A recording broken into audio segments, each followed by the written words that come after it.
Good evening, I'm Rick Harp. Welcome to APTN National News. It was a video that garnered international attention. Released in December, the footage showed an emaciated polar bear. Now, those behind it claim the video vividly illustrates the negative effects of climate change. But as APTN's Kent Driscoll explains, if you think that imagery signals a bear population on the wane, think again. Polar bears are good for business. Just ask Coca-Cola. Polar bears move product. The environmental group Sea Legacy shot this video of a distressed bear in the summer. They released the video at Christmas time, almost 6 months later, when people are in the spirit to donate. It received worldwide attention. But in Baffin Bay, the body of water between Baffin Island and Greenland, the quota for bears is going up. This year, hunters from Greenland will be able to harvest 80 bears, an increase of 14 bears. Nunavut is expected to announce the same thing. But how can that be happening? The bears are starving from climate change, right? Because under the management plan that we've been using for 45 years, you cannot harvest females with cubs. You cannot harvest cubs. You cannot harvest family groups. So it's designed in such a way that you can have a sustainable harvest, at the same time have a population that's increasing. So over 45 years of this management plan, of course we're seeing a lot of bears, because we've managed the bears so well in Nunavut that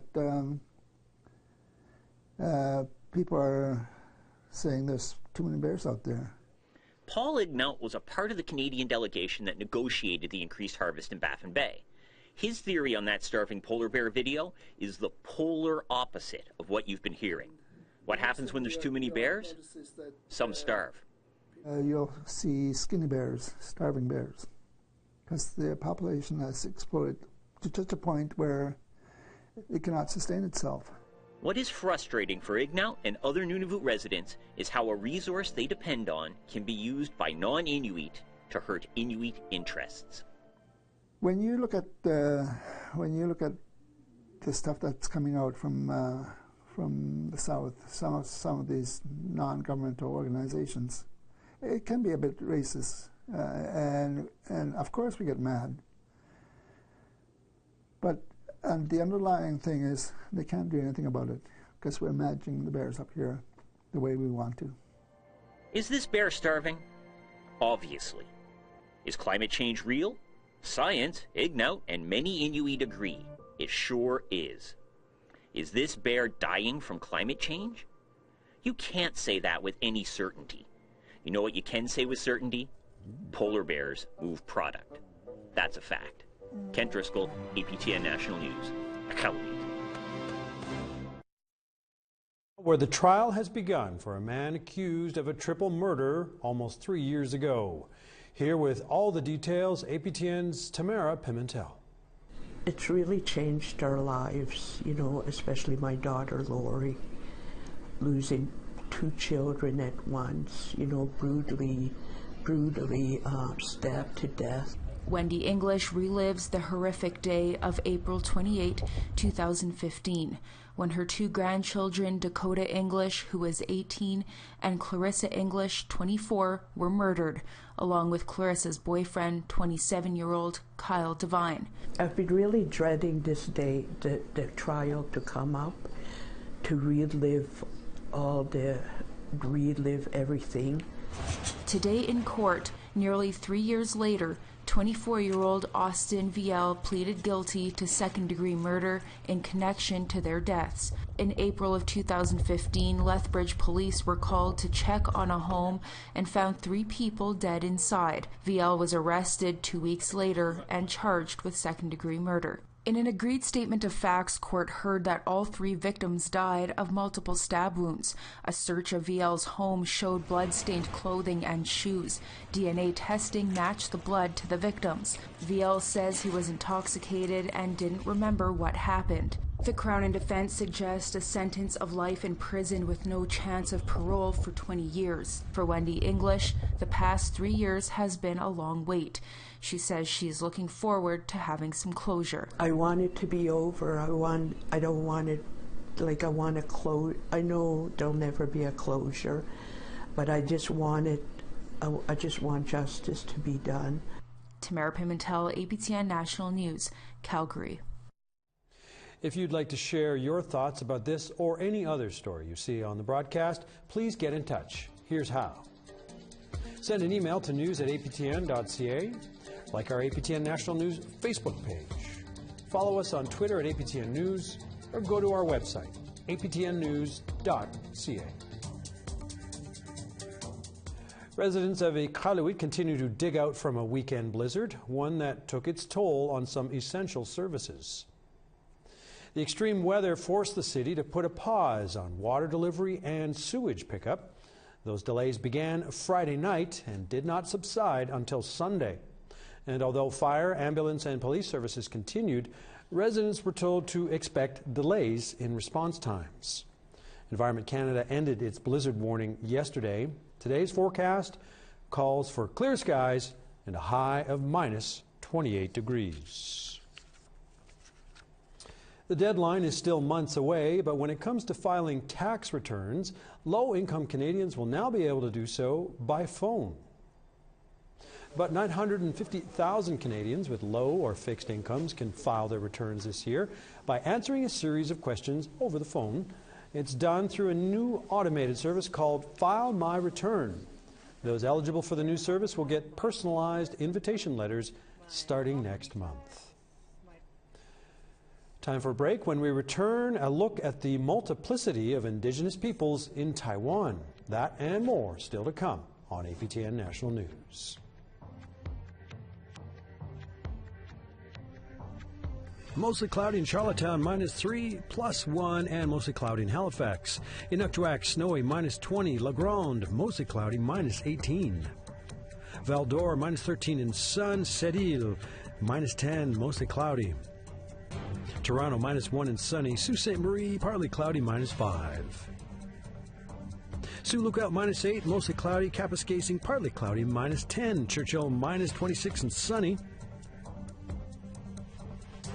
Dauphin, -7, cloudy. Barons River, mostly cloudy, -8. Swift Current, cloudy and 1. North Battleford, -8 and cloudy. Stony Rapids, mostly cloudy, -24. Meadow Lake, snowy, -12.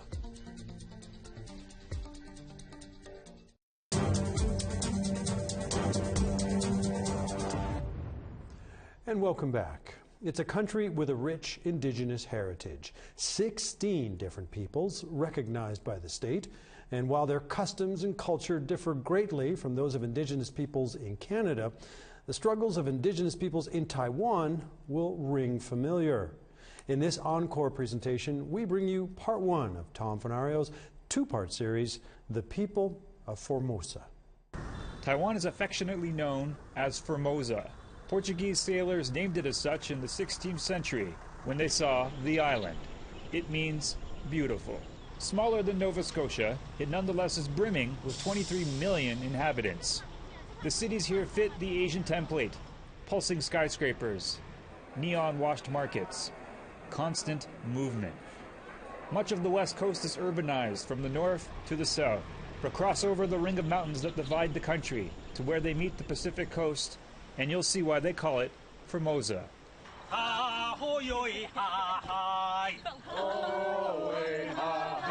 Here, you'll find a slower pace, as well as many of Taiwan's 500,000 indigenous people. In Taiwan, it's so much more appealing to live here on the East Coast just because it's not developed yet. Having spent part of his childhood in the U.S. and Europe, Asan Soro's English skills have landed him a job. He gives tours that explain Amis culture, how they are famous for weaving and fishing, and also how it's been a battle to maintain their heritage. Our family is called the Wu family, which is an interesting fact because, once the Chinese came in after World War II, we had to get new names, new surnames, And so everybody went in and, had to draw their last name, so we picked Wu. Sandwiched between Chinese rule in the early 20th century, the Japanese were colonizers here. Relations with them were not any better. Soro's Amis ancestors once staged a rebellion near this spot. After the harvest, you always have to give major cuts to the Japanese. So after a lot of, just being mistreated, basically, they were fed up and they just went into the police station and beheaded all the Japanese policemen. And the uprising is called Ma Sao Sao, and Ma Sao Sao, Sao Sao in our language means light. And why it has that name? It's because while we were hiding in the mountains, the Japanese came along and they started burning all the houses and the grain stock. The chiefs who led the uprising were gruesomely executed. Mao Sao Sao was one of the many indigenous-led battles that took place here in the 20th century. And while there's no doubt that relations with settlers are better today, many issues still remain. Now everybody who wants to retire and stuff is starting to move here. So that's what's driving the land value up, and also, makes us, and ultimately makes us lose our land. Further south down the coast, Adigwe is performing a ceremony. Before leading a group through the mountain, he must first speak to his ancestors and ask for protection. 其实还蛮紧张的，因为第一次被头目赋予这样的任务，虽然是一个很简单的一个告知的一个任务，其实感觉自己会身负重任的想要去完成这个任务，所以是紧张又带点兴奋。Adigwe has learned much about his Pinyin Mayan culture from his elders. He is well versed in wild plants growing in his territory. Lately, he's also discovered a lot about agriculture, but in a bad way. Adigwe says many people in his community make a living renting their land to ethnic Chinese, known here as Han, who then grow crops in a way that is detrimental for the environment. 大概可以分成两种碰到的问题。第一种是水土保持破坏，就是整个生态的破坏，因为姜它必须要去开垦新的地，因为姜要好的价钱一定要种新的地。对，那他去开垦山林的话，势必要把树啊。Etienne Polush is Amis. He also happens to be the minister of the Council of Indigenous Peoples, the government body that deals with indigenous affairs. At a press conference, he explains that about 7% of Taiwan is considered reserved land for indigenous tribes, but about half of that is privately owned, meaning it can be sold. In 2015, the Parliament have revised the Indigenous Basic Law, which enabled the indigenous communities to be to chase the autonomy of themselves. But this bill is still in drafting. The ministry, known as CIP for short, hopes to have an indigenous autonomy bill drafted before the end of 2017. This will be the 5th draft of the bill to be brought to legislature in the last 12 years. Even if it does pass, not everyone is convinced that it will work. Masako Makalin, a woman's youth leader in the Piniyuman community of Kasavakan, says drawing up territory isn't going to be easy. Indigenous people in Taiwan, they will fight against each other, because when we draw up the land, there will be some similarity between each other, and they will fight.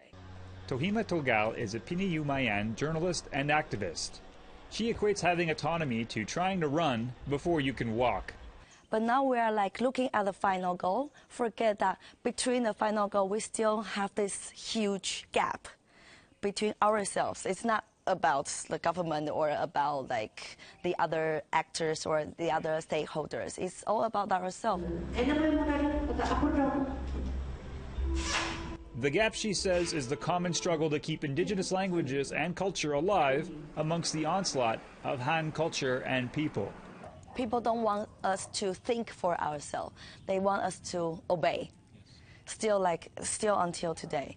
So I think that will be the most difficult thing, that for our people to be confident enough, brave enough to say, I don't need your permission. The race to preserve indigenous languages and culture here is an urgent one. Tomorrow, APTN News will look at what regular folks and the powers that be are doing to keep indigenous culture strong. So if and when autonomy is achieved, it won't be for naught. Tom Fenario, APTN National News, Taiwan. Time for another quick break. When APTN News returns, he lived for nearly a century and leaves a formidable legacy. We'll learn about the multiple accomplishments and talents of the late Wilmer Najuan. Please stay tuned. Grand Prairie, a cloudy minus 16. High level, mostly cloudy, minus 23. Lethbridge, cloudy 4, minus 9, and cloudy in Edmonton. Kamloops, a cloudy 3. Bella Coola, mostly cloudy, plus 3. Smithers, minus 3, cloudy. Dees Lake, minus 18 in clouds. Old Crow, 37, partly cloudy. Sunny, minus 36 in Dawson City. Wrigley, minus 23 and sunny. Trout Lake, minus 24 and cloud. Sax Harbor, minus 28 and sunny. Colville Lake, minus 29 and sunny. Baker Lake, minus 28 and sun. Repulse Bay, cloudy and minus 23. Resolute, a sunny minus 31. Cape Dorset, a cloudy minus 18.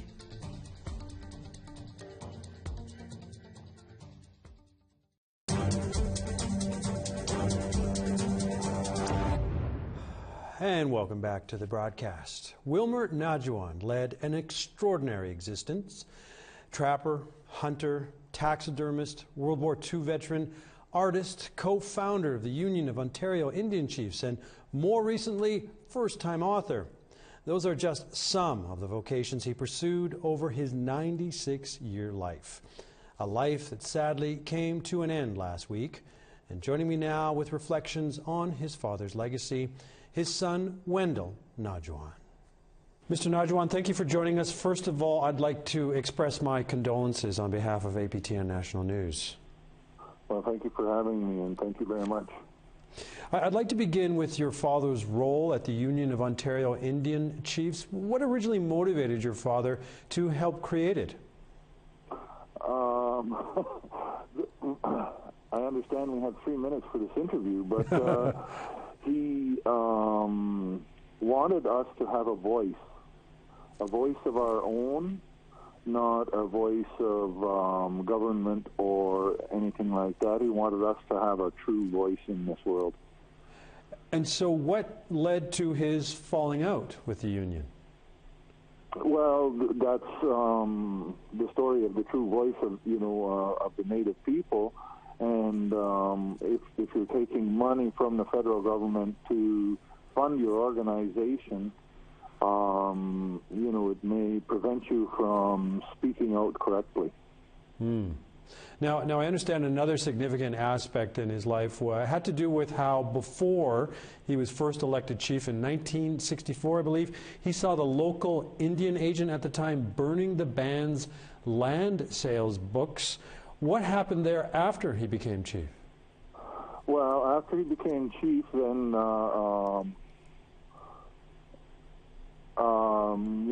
he's worked diligently to ensure that the Nawash territories were protected. He had a argument with the Indian agent, and they couldn't get along, so he removed the Indian agent, and he did that 3 more times after that. Oh, wow. Okay, so many sides to your late father, including an artistic side. He became a carver at the age of 45, I understand. How did that come about? Well, he was a trapper, and he was also doing some taxidermy work. And because he was carving, mannequins and things to put the hides on for his taxidermy, he, started carving other things. And he just kept carving, and next thing you know, we were selling all sorts of things to many different places. And I understand it was something of a noisy pastime? Well, in his later years, it definitely was, because he used a electric carving tool. And it is quite noisy, and actually, one morning, about 3 o'clock in the morning, I hear this thing started up. It was all right if it was after 6 in the morning, but 3 o'clock in the morning is very difficult to handle. So let me close off here by asking you, how do you think your father would like to be most remembered? I believe he wanted to be remembered as a man who helped his community and as a man who worked for the people. You know, I think that's as simple as that. You know, he always worked for the people, tried to create business and good things that the people could use.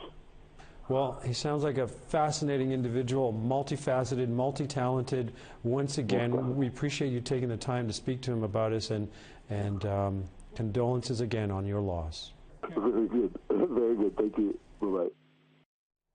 A man considered one of the first Treaty Indians to ever play in the NHL has been awarded one of Canada's highest honors for his contributions to the game and to his community. Here with more, APTN's Larissa Burnoff. Please give a warm Rogers Place welcome to Mr. Fred Sasakamoose.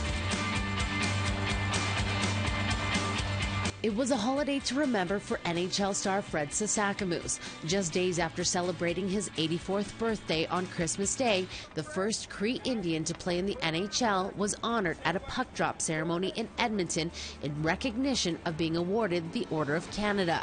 The Oilers welcomed the Chicago Blackhawks, a fitting tribute as Sasakamoose suited up with the Blackhawks for 11 games in 1953.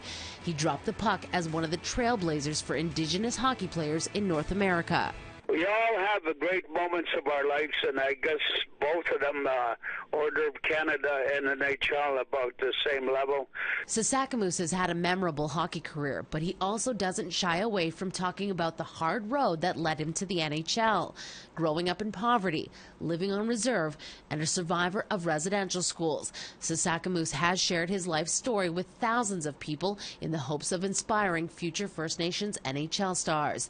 He says he's honored to be awarded the Order of Canada and looks forward to the ceremony coming up in Ottawa. It's going to be a great honor. The medal, when I stand in Ottawa, when they're going to decorate me, I said, oh man, I said, that'll be something to see. Sasakamoose was awarded the Order of Canada for his trailblazing contributions as an Indigenous hockey player in the NHL and for his work in seeking the betterment of his community through sports. Larissa Burnoff, APTN National News, Saskatoon.